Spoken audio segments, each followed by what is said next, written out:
Hey there, it's Creative Trades here, and I'm going to teach you how to replace your headlight bulbs on your Subaru Impreza and also Subaru Crosstrek.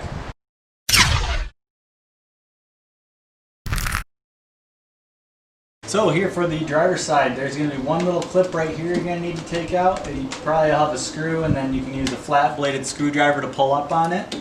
And this is just your washer fluid reservoir. All you're going to do is you're going to have to bend this down out of the way. It's got a little bendy part on it. And you can just reach right in here. You're going to twist counterclockwise, and you're going to pull out the bulb housing. The DRL is on the inside of the car, and the regular headlight is out towards the outside, the low beams. You're just going to twist about 45 degrees. Probably actually need to take the clip off first, but again, you just pull this out of the way, and then you can access the lights from there.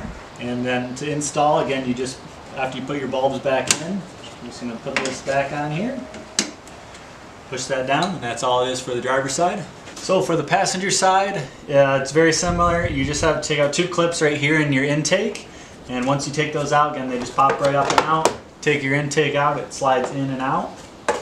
And then again, your access is right here. Inside bulb towards the center of the car is your high beam and daytime run light, and the outside is your low beam. And again, you're just going to rotate them counterclockwise like you're unscrewing a screw about 45 degrees and pull them out.